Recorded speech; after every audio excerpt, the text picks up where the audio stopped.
한글은 섬세하고 예민한 단어입니다. 예민한 언어입니다. 점 하나, 조사 하나가 어떻게 찍히느냐에 따라서 말의 결이 달라집니다. 이를테면 친구를 앞에 두고 너는 얼굴도 참 예뻐 라고 말하면 분위기는 일순간에 화사해지지만 너는 얼굴만 예뻐 라고 하면 분위기가 일순간에 얼어붙습니다. 이기주의 언어의 온도라는 책이 있는데요. 이 책에 보면 이런 대목이 나옵니다. 언어에는 나름의 온도가 있다. 따뜻함과 차가움의 정도가 저마다 다르다. 온기 있는 언어는 슬픔을 안아준다.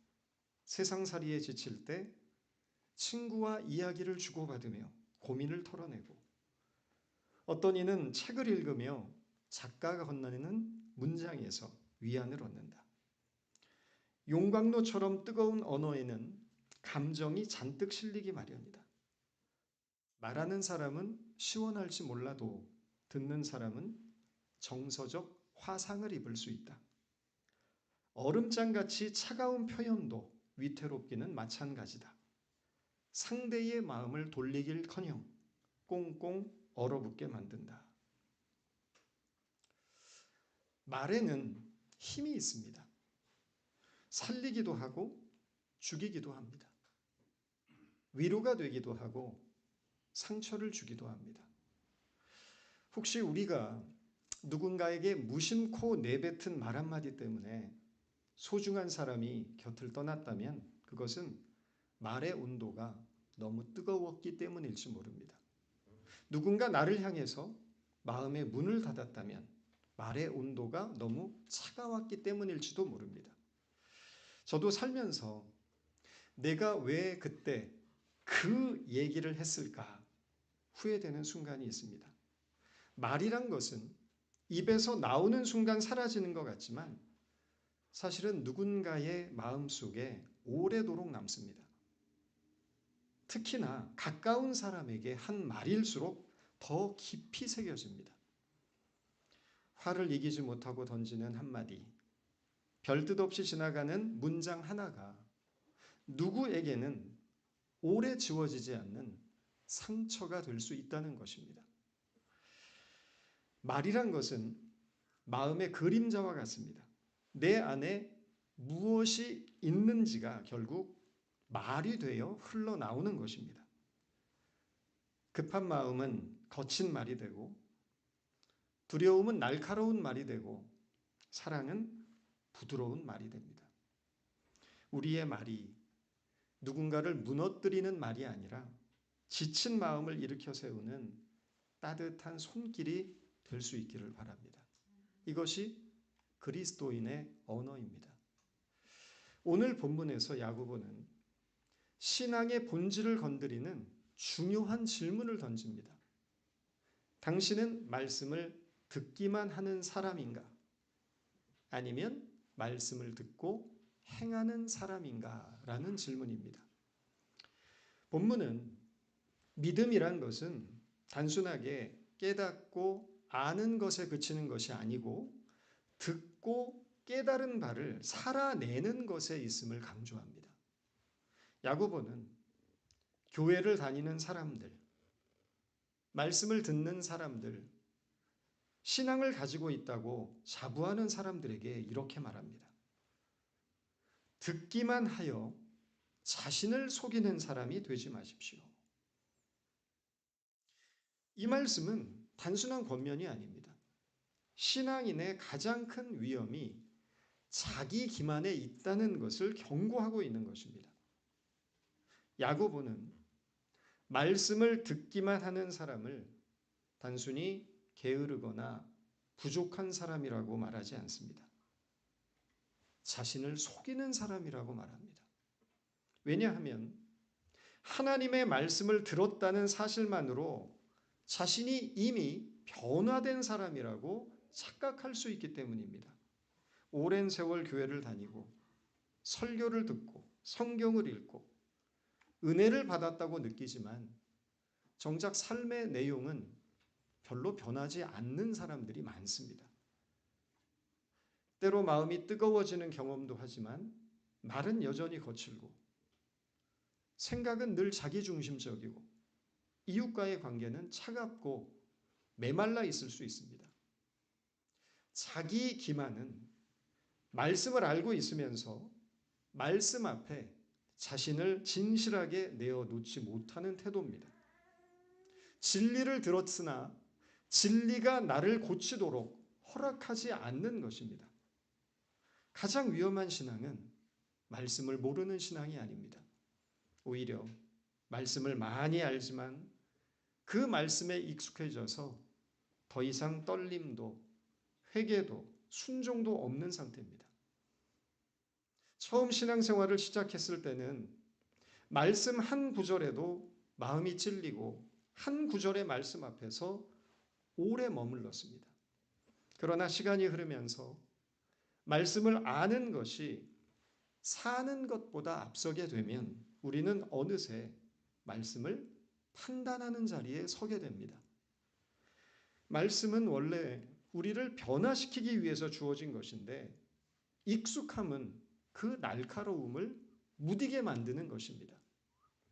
그래서 신앙의 성숙이란 것은 단순히 더 많은 것을 아는 데 있지 않고 여전히 말씀 앞에서 자신을 낮추고 오늘도 고쳐져야 할 자리에 나 자신을 세우는 데 있습니다. 하나님의 말씀은 늘 새롭지만 문제는 말씀이 낡은 것이 아니라 우리의 마음이 무뎌지는 데 있다는 것입니다.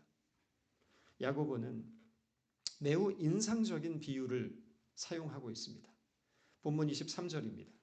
말씀을 듣고도 행하지 않는 사람은 있는 그대로의 자기 얼굴을 거울 속으로 들여다보기만 하는 사람과 같습니다. 요즘에 은찬이가 그 어느 때보다 부쩍 외모에 신경을 쓰는 것 같습니다.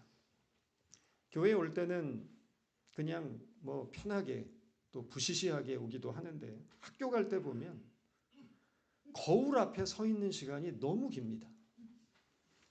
옷 매무새를 다듬고 면도를 하고 화장품을 바르고 머리 모양까지 아주 정성스럽게 손질을 합니다.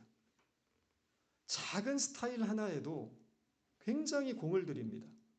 제 생각에는 아마도 누군가에게 좀 멋지게 보여야 될 그런 이유가 있는 것이 아닌가 생각이 듭니다. 거울이라는 것은 있는 그대로의 자기 모습을 보여주는 것입니다. 숨겨지지 않습니다. 꾸미지도 않습니다. 거울은 내 얼굴에 무엇이 묻었는지, 머리가 얼마나 흐트러져 있는지, 옷차림이 단정한지, 나 자신의 있는 그대로의 진실을 드러냅니다. 그런데 말씀도 그렇다는 것입니다. 말씀은 우리의 영혼을 비추는 거울입니다. 그 말씀의 거울 앞에 서면 내 속에 감춰져 있던 것들이 드러납니다. 내 속에 있는 이기심, 교만, 미움, 적개심이 드러나고 하나님보다 세상을 더 사랑하는 내 속의 욕심도 드러납니다. 염려와 격정 속에서 살고 있는 나의 불신앙도 드러납니다. 말씀은 우리의 겉모습이 아니라 속사람의 상태를 적나라하게 보여주는 것입니다. 문제는 거울을 본 이후의 행동입니다. 거울 속의 모습을 확인하고도 아무것도 바뀌지 않는다면 거울은 무의미하고 불필요하며 무가치한 것이 됩니다. 말씀의 거울을 통해서 나 자신의 진실과 대면했다면 이제는 변화를 선택해야 합니다. 미움이 보였다면 용서를 배워야 하고, 교만이 드러났다면 자신을 낮추어야 하고, 집착과 욕심이 드러났다면 내려놓는 법을 배워야 합니다. 거울의 목적은 단순하게 보여주는 데만 있지 않습니다. 보여준 것을 통해서 새롭게 정돈되고 변화되도록 돕는 데 있습니다. 말씀도 그렇다는 것입니다. 말씀은 우리를 정죄하기 위해서 주신 것이 아니라 하나님의 사람으로 다시 빚어가기 위해 주신 것입니다. 신앙은 말씀을 듣는 데서 끝나면 안 됩니다. 말씀 앞에서 자기를 발견하고 그 말씀에 순종해서 스스로를 조금씩 변화시켜 가야 합니다. 이것이 야고보가 말하고 있는 행동하는 믿음입니다. 여기서 우리가 주목해야 될 대목이 있습니다. 25절에 나오는 완전한 율법, 곧 자유를 주는 율법이라는 표현입니다. 율법은 규칙이고 규율입니다. 하나님이 우리에게 율법을 주신 이유는 사람을 억압하거나 통제하는 데 그 목적이 있지 않습니다. 자기의 의도대로 움직이기 위해서 율법을 주신 것이 아닙니다. 혼란과 욕망 속에서 길을 잃기 쉬운 인간들에게 어떻게 살아가는 것이 옳은 길인지 알려주어서 하나님과의 관계 안에서 바르게 살아가도록 주신 삶의 방향입니다. 그런데 시간이 지나면서 이 율법은 사람을 평가하고 구분하는 기준으로 변질됩니다. 사람들은 율법을 통해서 하나님을 만나기보다 서로를 정죄하고 판단하기 시작했습니다. 누가 더 잘 지키는지, 누가 더 경건한지, 누가 더 의로운지를 판단하는 기준으로 삼기 시작했다는 것입니다. 결국에 율법은 인간의 한계를 드러냈습니다. 아무리 노력해도 완벽하게 지킬 수 없다는 사실을 깨닫게 됩니다. 그래서 인간은 자기의 노력으로는 하나님 앞에 설 수 없다는 것을 알게 됩니다. 바로 이 지점에서 복음이 시작됩니다. 예수님은 율법의 근본 정신을 잃어버리고 율법의 무게 아래 신음하며 눌려있던 사람들에게 십자가의 사랑을 통해 참 생명과 구원의 길을 열어주셨습니다. 야고보가 말하는 완전한 율법, 자유를 주는 율법은 단순한 규칙과 규율을 의미하는 것이 아닙니다. 그것은 예수 그리스도의 사랑을 뜻합니다. 예수님은 십자가의 사랑을 통하여 율법을 완성하셨습니다. 율법의 완성은 사랑입니다. 자유를 주는 율법을 잘 살피고 그대로 산다는 것은 예수 그리스도의 사랑의 정신을 우리의 삶을 통하여 구현하며 살아가는 것을 뜻합니다. 예수님께서 보여주시는 사랑의 방식으로 생각하고 말하고 행동하는 삶입니다. 예수님의 사랑이 나의 태도와 언어와 관계와 선택 속에 드러나도록 살아가는 것입니다. 자유를 주는 율법은 우리를 억압하는 기준이 아닙니다. 우리로 하여금 사랑하도록 이끄는 길입니다.